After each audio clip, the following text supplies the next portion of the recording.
जय छठी मैया। तो आज है छठ पूजा का तीसरा दिन और आज की शुरुआत होती है सुबह नहा धो कर के।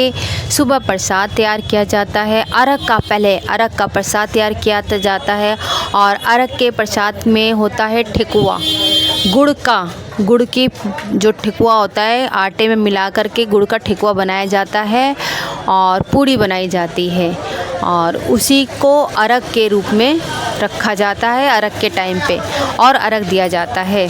तो वो तैयार करने के बाद हमें प्रसाद भी बनाना पड़ता है, जैसे कि होता है ठेकुआ खस्ता, जो कि पूरे मोहल्ले और गली में सब जगह बांटा जाता है। तो वो काफ़ी मात्रा में तैयार होता है और वो भी बनता है। तो पूरे दिन प्रसाद तैयार करने में ही लग जाता है। उसके बाद फ्रूट होता है, फ्रूट को सारे फ्रूट धो धाकर उसे अच्छी तरीके से सूप को तैयार किया जाता है। अगर जिसके पास जितने सूप होते हैं, जैसे कि कोई जोड़ों से करता है और कोई मन्नत किसी की होती है कि हमें इतने जोड़े से करना है, हमें 8 जोड़ों से करना है, हमें 10 जोड़ों से करना है और कोई 2 जोड़ों में भी कर लेता है। तो जैसे जिसकी श्रद्धा होती है और जैसी जिसकी मन्नत होती है उसी के अनुसार सूप तैयार किया जाता है। तो सूप को अच्छी तरीके से धो धा करके तैयार किया जाता है, उसे सजाया जाता है और उसके बाद दोबारा से नहाना धोना होता है। दोबारा से नहाकर हम घाट पर जाएंगे। चल दिए हैं घाट पर और 3-4 बजे तक हमें घाट पर पहुंचना रहता है। तो घाट पे पहुंच चुके हैं और घाट पे काफ़ी रस है, तो काफ़ी मात्रा में लोग बाग एकत्रित हुए हैं और अच्छा लग रहा है काफ़ी। तो पूजा शुरुआत हो गई है शाम की और शाम की पूजा के बाद हम अर्घ देंगे। तो छठी मैया की पूजा की शुरुआत हो चुकी है और पूजा कर लिया है और अब जाएंगे हम लोग अर्घ देने। तो ये मैं जाके पहले थोड़ी देर पानी में मैं खड़ी हुई हूँ और पानी में खड़ी होने के बाद मैंने अर्घ दे दिया है। और अर्घ आप घर के कोई भी सदस्य दिलवा सकते हैं। तो मेरी नंद आई थी, नंद और उनके बच्चों ने मुझे अर्घ दिलवाया है और मेरे पति और मेरे बच्चों ने भी अर्घ दिलवाया है। तो अर्घ देना ज़रूरी होता है, शाम को भी और सुबह भी, तब अर्घ दिया जाता है, तभी हमारी पूजा संपन्न होती है।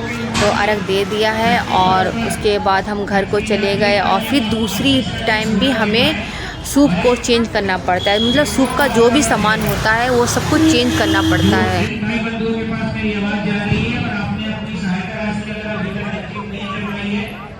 चेंज करने के बाद हम सुबह के 4 बजे छठ घाट पर आ चुके हैं और छठी मैया का पूजा कर लिया है, दिया जला दिया है, प्रसाद चढ़ा दिया है और उसके बाद थोड़ी देर में ही मैं जाकर पानी में खड़ी होंगी, क्योंकि पानी में कम से कम थोड़ी देर तो खड़ा होना ही चाहिए। और हम लोग छठी मैया के गीत गा रहे हैं, फ़ोटो शूट कर रहे हैं, वीडियो बना रहे हैं। तो छठी मैया के गीत किस किस को पसंद है तो मेरे कमेंट सेक्शन में ज़रूर बताइएगा। और ख़ासकर मुझे शारदा सिन्हा जी के गीत बहुत पसंद थे, बट वो हमारे बीच अब नहीं रही।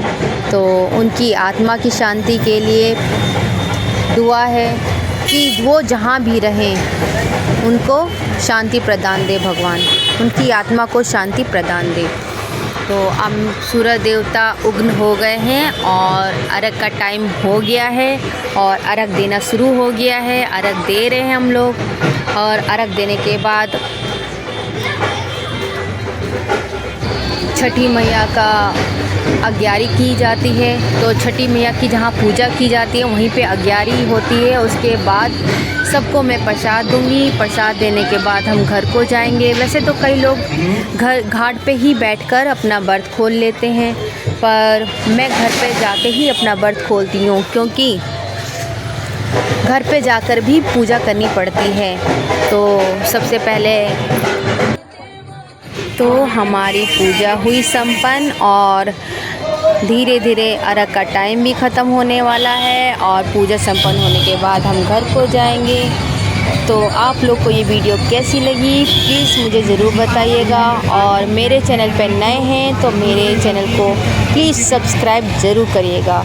मुझे आप लोगों के सपोर्ट की बहुत ज़्यादा ज़रूरत है। तो आप लोगों से रिक्वेस्ट है कि मेरे चैनल को सब्सक्राइब ज़रूर करिए और वीडियो अच्छी लगी तो प्लीज़ लाइक ज़रूर करिएगा और कमेंट में ज़रूर बताइएगा कि आप कहाँ से हैं और कहाँ से देख रहे हैं, ताकि मुझे भी पता लगे कि हाँ मेरी वीडियो कहाँ तक जा रही है। तो अगर कुछ भी मेरे वीडियो में कुछ कमी हो तो प्लीज़ मुझे कमेंट में भी ज़रूर बताइएगा। तो इसी के साथ आप सबको जय छठी मैया।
या तो आप पेड़ के पास हो जाए या थोड़ा सा सामने से हट जाए।